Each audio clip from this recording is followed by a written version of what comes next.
Hey, beautiful creatives, welcome to Life I Design, the podcast. Thanks for joining me, your host, Nicki Traikos. I'm an artist, letterer, instructor, and creative business owner. I started and built Life I Design from home while raising a family and learning how to juggle it all. This podcast is my way of pulling back the curtain and inviting you to step into my home studio so we can get candid about all things art, business, and life to help you create a life that you design. Thanks for pressing play and showing up today. Grab your favorite bevy and let's get chatting, shall we? Welcome to episode number 1. This podcast idea has been a dream of mine for a few years now. I love consuming podcasts. I listen to them while I'm out for a walk, while I'm emptying my dishwasher, and even sitting at my desk painting. What I love about them is I really feel connected to the hosts after just a few episodes. I feel like they're speaking directly to me. They inspire me, they guide me, they charge my day with positive energy, and it made me want to do the same for you. I've often sat with friends and have enjoyed coffee chats about everything from creativity to business and even raising kids. Sometimes I walk away from those coffee chats thinking, I've learned so much over these years through mistakes and through disappointments, but also through things that I didn't ever expect to do or to be able to do. And I kind of wanted to save them time and energy. And I think about it often in terms of like how much I can help and how much I can offer them. I have had some great successes and I have a lot of experience, taken so many courses, and the knowledge that I've gained over the years, the failures that I've had, and there have been many, let me tell you. I've been filled with advice and knowledge and a yearning to share with others and uplift them and encourage them and support them so they can feel more joy, more creativity, just overall happiness and personal fulfillment. Let me give you a little bit of backstory with how I started Life I Design. So I actually typed everything out that I wanted to share with you here because there's just so much. So bear with me. I'm going to read through a bit, riff a bit, but I really want to give you the complete picture of how I got here today recording this very first podcast episode. I've always been creative, but I never knew anyone around me who was artistic or was in the arts. So just on my own, I would sketch and draw, and I even tried my hand at calligraphy. Yes, I have journals from the 80s and 90s that have pages of awful attempts at calligraphy. I think I've even posted those on Instagram. In high school, my favorite class was visual arts, but people looked at visual arts or our art class as like a bird course. They took it just because it was easy and there wasn't really homework. But I loved it. And my peers didn't take it seriously, and my family didn't even really understand my passion for art. And I feel like I even kind of hid that side of me. So I decided to follow the pack, and I did what everyone else was doing. I went off to university and fumbled around for a few years, trying to find a major that stuck. While it seemed like everyone else around me, they were thriving in their programs. I was lost, and you know what? I didn't tell anyone how lost I felt. I ended up leaving university after being put on academic probation. Yep, I was doing shitty. I was taking political science, business admin courses, subjects that I had zero interest in. So it didn't suit me or my personality at all. So I ended up enrolling in a community art college and I studied acrylic painting, watercolors, sculpting. I even took photography and learned how to develop my own film in a darkroom. It was awesome.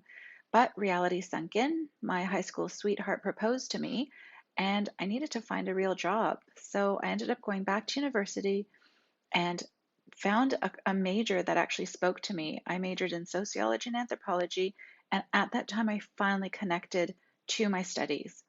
After grad, I immediately landed my dream job. It was for a Fortune 500 company, and I loved it. I loved my department, my team, the people that I worked for, but my creativity was still stifled. So I found ways to express the creative side as I worked on decorating my new home. I learned how to use the sewing machine finally that I got at my bridal shower. I sewed curtains, I painted walls, and I even ended up drawing some abstract forms in charcoal directly on my walls. I felt finished. I bought an obnoxious amount of throw pillows, which is still a very, very big weakness of mine. Can you relate? I also learned how to cook and nurture my creativity through food and entertaining family and friends. And at that time, I didn't realize it, but everything that I've just described to you allowed me an outlet where I could add my own personal style and creativity to my everyday life. So those things help serve my creative urge. Fast forward a few years, it was taking me a long time to get pregnant with my first, and after about 7 months of negative pregnancy results, I decided I needed to do something fun for me to get my mind off of the pregnancy roller coaster that I was on. So I enrolled in a makeup class at my local community college. Yep, I was going to move on to try my hand at doing some makeup. It was just for fun, and it was on Saturdays. And again, it was my way of expressing my artistic side. And I felt like, oh, wouldn't it be great to do makeup for friends and have some fun with it? So I jumped into class and into the world of makeup artistry. And what do you know? I started day one of class pregnant. Yep, fast forward 9 months, I birthed my son Marcus and my makeup business. Get ready for the name, it's a good one. Mango Tango Makeup Design. Even as I think back, it is such a throwback to a chapter of my life where I had fun and it was very playful. So during my mat leave, not only was I learning how to be a mom and I was learning how to build my freelance makeup artistry business, but I was also getting booked by friends who were getting married and getting lots of referrals. I was hired for TV work, photo shoots, you name it. This little unexpected hobby of mine became a side hustle even before side hustles were a thing. So during nap time or feedings, I'd have my baby in one arm and my computer in the other. I was lucky to have a full year off on mat leave, and in that year, I've learned so much about what the potential was for being a makeup artist. Now, I went back to my corporate job, so I had a busy toddler at home, and I was expecting again. A new baby girl was on the way. And while I was still working evenings and weekends doing makeup, I was trying to figure out how to juggle it all. Yeah, life was busy, let me tell you, but I was very fulfilled. So the days that we had to drop my son off at daycare because my husband and I were both working, I have to say it really broke my heart. It wasn't something that I expect to feel so deeply. And so when I found out I was expecting our second baby, Sabrina, I was adamant about not having both my kids grow up in daycare. So my husband and I decided we'd make some sacrifices. I left my corporate job and all the income and benefits and security that my job offered and traded it to be a full-time stay-at-home mom where I could be at home and nurture and raise my kids while my husband focused on his career to provide for our little growing family. Now, I did have my side hustle, and I really built a thriving makeup career where I'd work my own hours, sometimes even bring the kids on set with me as I balanced both being a full-time stay-at-home mom and an entrepreneur. So it was important for me to work outside of the home, and I'll tell you why. It gave me an opportunity to miss the kids, as well as it gave the kids an opportunity to miss me. If you are a full-time stay-at-home mom, maybe you can relate to this. And another important thing that we realized is it allowed my husband to have some dad time, like alone dad time with his own kids, which we felt was really important to help him build a strong relationship with the kids since he traveled and was away from home a lot. Staying at home and working part time lasted about 12 years. Yeah, 12 years. I was ready for a change though. Both my kids at this point were in full time school. My husband was still traveling a lot for work, and I was getting tired of the 14-hour days on set, the early morning makeup wedding jobs that I was doing all summer long and on weekends. Essentially, I was falling out of love for makeup artistry and everything it required of me even more. What I did find was that I had a lot of free time during the week, so I enjoyed coffee dates with friends, shopping, lunches, gym, you name it. But with a quiet house all to myself, it made me think a lot about what I really wanted to spend my time doing. I've never ever given myself permission to be an artist, to live as an artist, to make art, to sell art, to share art, or even to wear the title of artist. That felt like a huge title to me.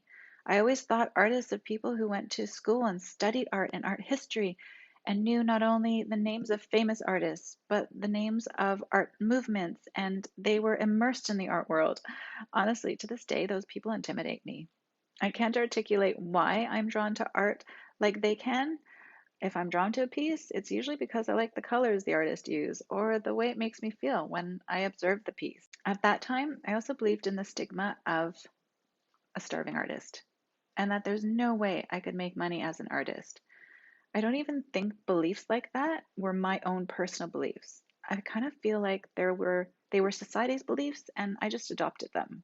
So in 2012, the internet was huge at this point. Blogging was huge. E-courses were just starting to pop up. And I realized that I didn't have to go to school full time to start this new life of mine. I decided I was going to try my hand at being an artist.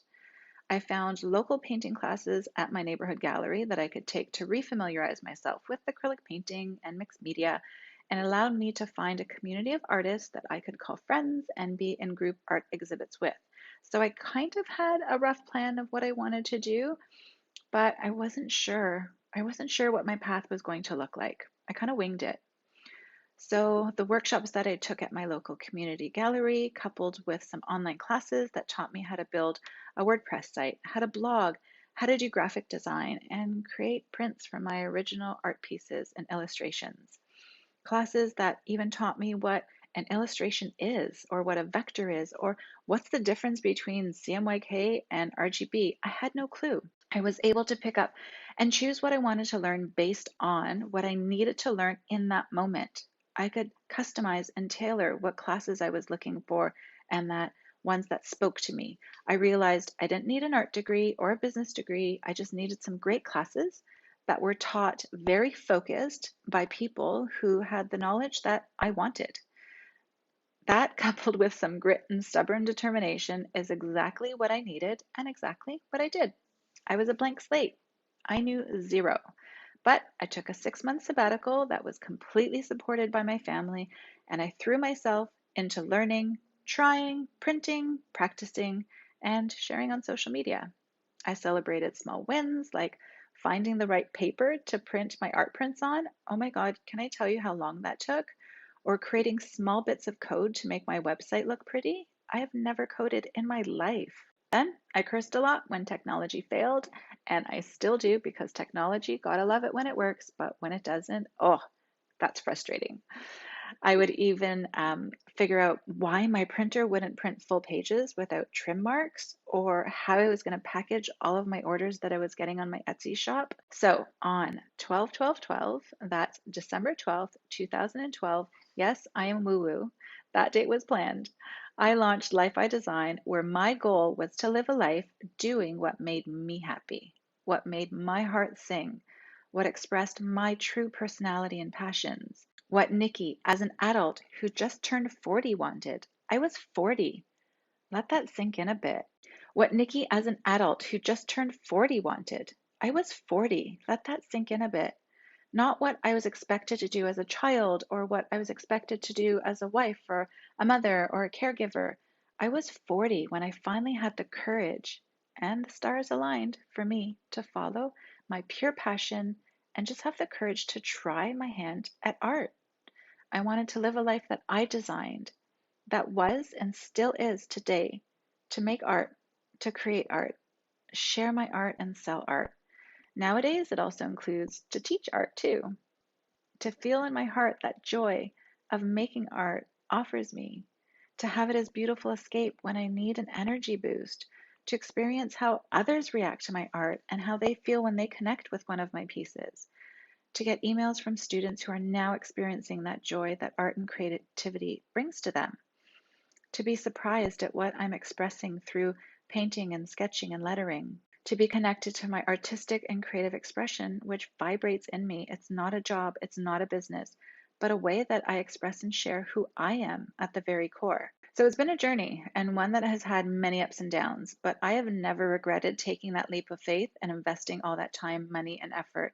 I've never felt more grounded in who I am as an individual. That pure joy, there's really no other way that I can put it. The pure joy I feel when I paint, letter, draw, and sketch is like nothing else. Well, maybe the pure joy is very similar to watching my kids, Marcus, who's now 19, and Sabrina, who's almost 17, grow and thrive and follow their passions and interests and express their creative side. But again, as mom, women, and caregivers, we need to focus on us and put us first sometimes. So by sharing this story with you, I want you to know how little experience, knowledge, and even confidence I had when it came to calling myself an artist. Never mind putting myself out there into the world, expecting people to not only like my art, but to like me and be supportive of me and my art. From the beginning, with little to no experience other than some courage, some patience, and some sweat equity, sharing our art, even if it's shitty and imperfect. I look at some stuff I was doing in the early days and seriously cringe. So, this takes me to a very simple question. Why a podcast? First off, on the surface, honestly, like on the very, very top surface, I don't have to worry about doing my hair and makeup or worry if I have chipped nails when I'm recording a lettering or painting video. I literally am sitting on the floor in my studio, cozy, recording this very first episode. Next, on a deeper level, I wanted to connect. I want you to hear my voice from one friend to another as I talk about my knowledge, some advice, inspiration. It's a way of me sharing my heart, my humor at times, and oh, I think you probably noticed, but I'm a cursor. So if I'm talking about something I'm really passionate about, you'll know when I start swearing. Finally, I consume podcasts on a daily basis. So when I'm walking, biking, painting, or doing the dishes, to me, listening to podcasts are a form of reading and learning, two things that I believe we should never stop doing.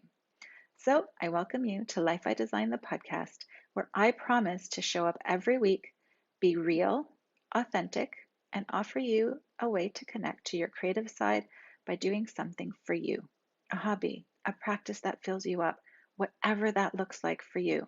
I'll give you advice on how to grow your art, a side hustle, get into a creative mode, and even bring in some guests that will offer up their story, their insight on life, and how we can all live a life that we design.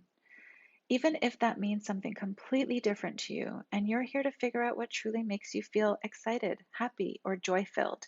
Does that sound good? I hope so. So I want to thank you. Thank you for tuning into this first episode, allowing me to share my story with you. If you've enjoyed it, please come back for more because I have a lot of fun episodes planned for you. And if you have any questions or topics that you want me to consider, I'd love to hear about them. Email me directly at Nicki, Nicki, at lifeidesign.com. And by the way, I answer every single one of my emails. So no BS. When I invite you to email me, I want to hear from you. You can also visit lifeidesign.com to learn more about what projects I have on the go, classes that are available, and even what's new in my shop. So thank you again for tuning into episode 1. Until next time, stay creative, friend.